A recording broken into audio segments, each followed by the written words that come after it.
Hey, warrior. There comes a moment in every person's life when they look in the mirror and realize they've been drifting, not growing, not building, just existing. Days blur into weeks, months disappear into years, and suddenly we are haunted by the crushing weight of wasted time. The ancient Stoics warned us about this exact trap over 2,000 years ago when Seneca wrote, "You act like mortals in all that you fear and like, immortals in all that you desire."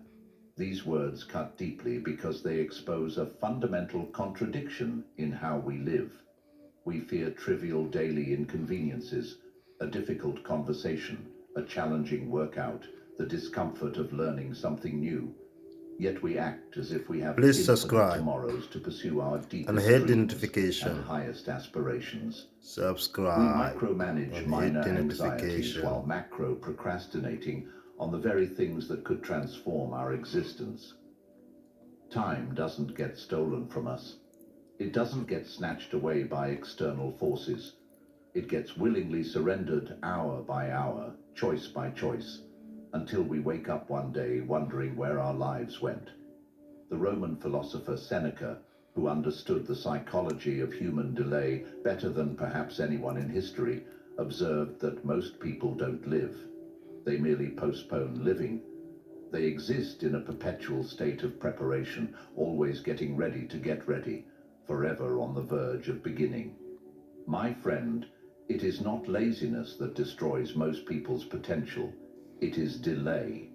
That seductive whisper that says, tomorrow.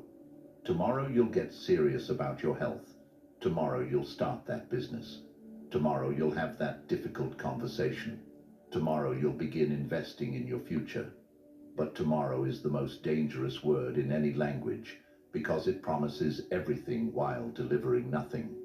This pattern of delay is why so many people die with what Oliver Wendell Holmes called their music still in them, their unexpressed potential, their unwritten books, their unbuilt businesses, their unlived dreams. The Stoics lived by a radically different philosophy. They believed in urgency married to presence, in building with systematic intention rather than hoping for spontaneous transformation. They understood that the gap between who you are and who you could become only closes through deliberate, disciplined action taken consistently over time. Marcus Aurelius, the most powerful man in the ancient world, wrote in his private journals, "At dawn, when you have trouble getting out of bed, tell yourself, I have to go to work as a human being." Notice he didn't say as an emperor or as a ruler. He said as a human being, because he understood that our primary job as humans is not to accumulate titles or wealth or recognition. It's to actualize our potential, to become the fullest expression of what we're capable of becoming. Look around you today. Most people have stopped growing spiritually, mentally, emotionally, and financially. They've unconsciously settled into a pattern of comfortable stagnation. They follow routines without purpose, consume without intention, and exist without truly living. They've stopped fighting for their own potential. But this message is not for people who are satisfied with mediocrity. This is for those of you who feel that silent anger burning inside, the righteous anger that says, I know I am meant for so much more than this. If that fire still burns within you, then it's time to stop negotiating with your own potential and start building the life you know you're capable of living. Today, I'm not here to give you temporary motivation that will fade by next week. I'm here to provide you with a systematic wake-up call based on ancient wisdom that has transformed lives for over 2 millennia. Because here's the brutal truth. If you continue to walk through life in a state of comfortable unconsciousness, trusting in endless tomorrows, blaming external circumstances for your internal choices, waiting for perfect moments that will never come, you will inevitably grow old with a heavy heart full of crushing regrets. And regret, the Stoics knew, is the heaviest burden a human soul can carry. Epictetus, who went from literal slavery to becoming one of history's most influential teachers, asked a question that should haunt every person who has been postponing their own greatness. How long are you going to wait before you demand the best of yourself? Answer that question with complete honesty. Haven't you waited long enough? From this moment forward, I challenge you to walk with urgency, not anxiety, not panic, not frantic energy, but with the focused urgency of someone who truly understands that time is the one resource you can never replenish. Build your life brick by brick, decision by decision, day by day, because no one else will do this sacred work for you. This is your fight to win, your potential to actualize, your life to build. In this video, I will walk you through 7 powerful Stoic principles that will not just shift your perspective, but force you into real, sustainable growth. These aren't feel-good platitudes or motivational fluff. These are time-tested strategies for human excellence that have been proven in the crucible of real life by some of history's most accomplished individuals. Listen carefully, apply ruthlessly, and your life will never be the same. Before we begin, if you are truly serious about transforming your life, rather than just being entertained by the idea of transformation, like this video, subscribe to the channel, and share it with someone who needs to hear this message. Your engagement tells me you're ready to move from consumption to implementation. If this speaks to your soul, claim it in the comments. No more delay. I build my life now. Number 1. Stop negotiating with your laziness. The first and most crucial step to building a powerful life is deceptively simple, yet profoundly challenging. You must completely stop arguing with your own weakness. You must end the exhausting internal negotiations that happen every single day between the person you are and the person you know you could become. Marcus Aurelius, the philosopher-emperor who ruled the vast Roman Empire while facing plagues, wars, and constant political pressures, wrote in his personal journal, "At dawn, when you are unwilling to rise, have this thought ready: I am rising to the work of a human being." Think about the profound significance of this. The most powerful man in the ancient world, someone who could have indulged every comfort and luxury imaginable, still had to battle that same internal voice that begs for ease, for comfort, for just 5 more minutes of avoiding responsibility. But here's what made Marcus Aurelius extraordinary. Every single morning he declared war on that voice of comfortable mediocrity. He understood that the battle for your life is won or lost in those crucial moments when your discipline meets your desire for ease. That is the exact mindset you must adopt if you want to build something meaningful with your existence, because nothing destroys human potential faster than the habit of negotiating with your own laziness. Consider how often you've engaged in these internal negotiations over the past month. Your alarm rings at the time you deliberately set, and immediately the bargaining begins. Just 5 more minutes. I'll get up earlier tomorrow. I didn't sleep well, so this is different. You plan to exercise, but you convince yourself that you'll start fresh on Monday. You committed to reading or learning something new, but you rationalize that scrolling on your phone is somehow a form of research or staying informed. Each time you surrender to comfort over commitment, something profound and damaging happens. Your self-respect quietly erodes. You begin to lose faith in your own word, even when that word is given to yourself. You start to see yourself as someone who has good intentions but poor follow-through, someone who means well but can't be counted on to do what they say they'll do, even to themselves. Ancient Stoicism teaches us that discipline isn't about harsh self-punishment or joyless rigidity. It's about honor, the deep honor that comes from knowing you showed up for yourself even when every fiber of your being wanted to take the easy path. It's about building an unshakable trust with yourself, knowing that when you make a commitment, even a small one, you can be counted on to follow through.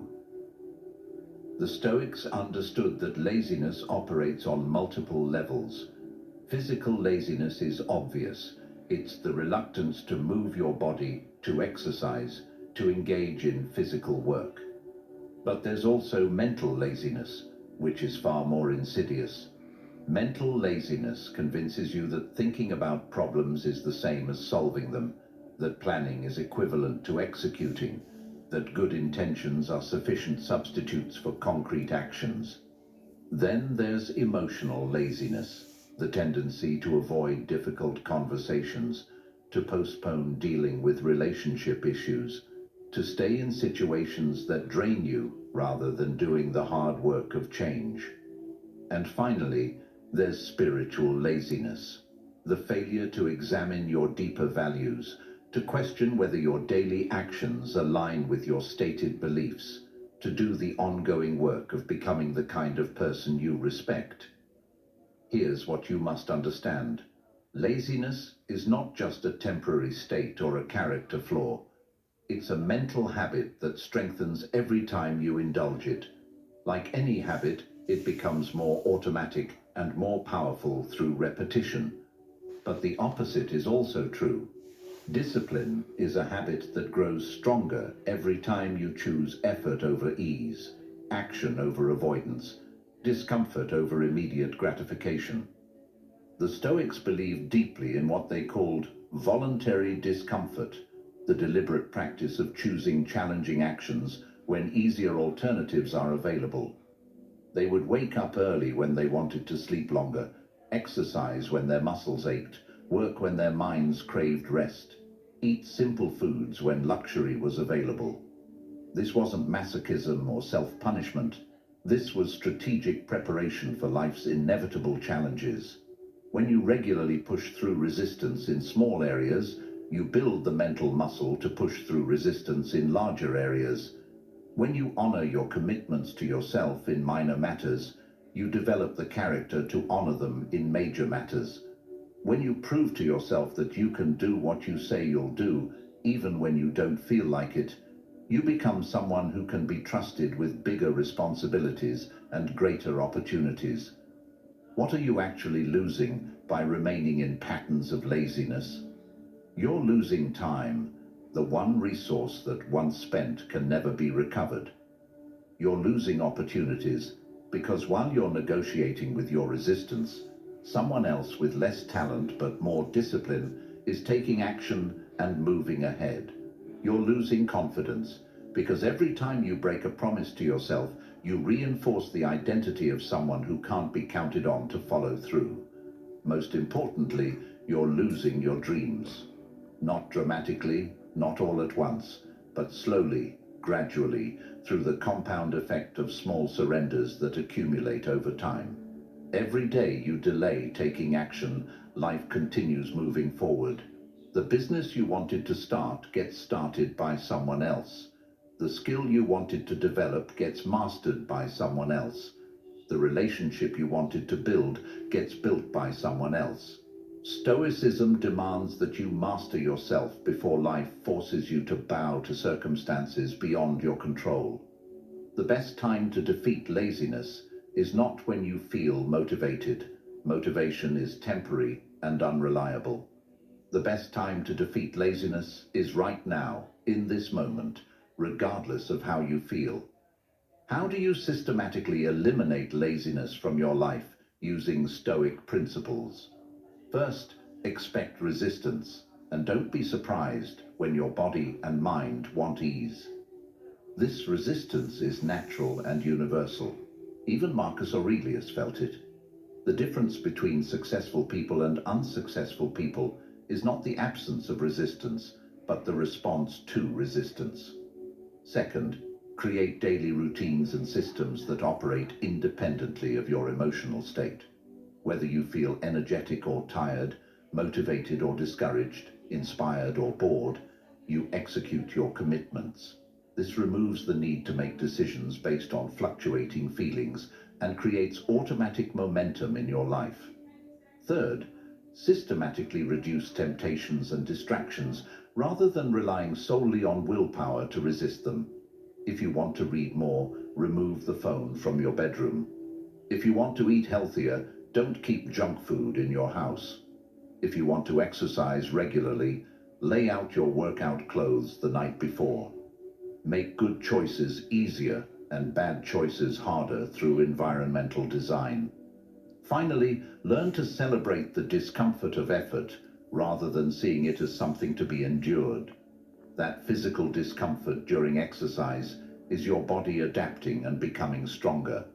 That mental discomfort while learning something challenging is your brain literally forming new neural pathways. That emotional discomfort during difficult conversations is you developing courage and authenticity. Pain becomes your proof. Proof that you are actively becoming someone extraordinary. If you are watching this right now and you recognize yourself in the pattern of negotiating with your own laziness, start by forgiving yourself for past failures.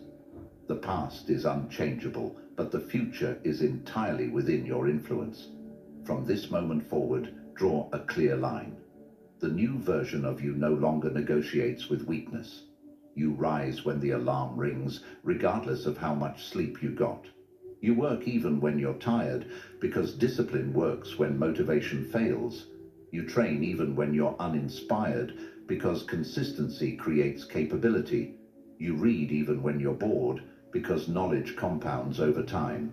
And day by day, through these small acts of self-discipline, you will feel the transformation. Your mind becomes sharper, your body becomes stronger, your character becomes more reliable, and your life becomes exponentially better, not through luck or external circumstances, but through the systematic application of disciplined choice. The Stoic path is not the easy path, but it is the only path that leads to genuine greatness, authentic self-respect, and the deep satisfaction that comes from knowing you have become the fullest expression of your potential. Comfort is a beautiful prison. Discipline is the key to freedom. The question that will determine the trajectory of your entire life is simple. Will you use that key? Own your growth by typing this below. I refuse to negotiate with laziness.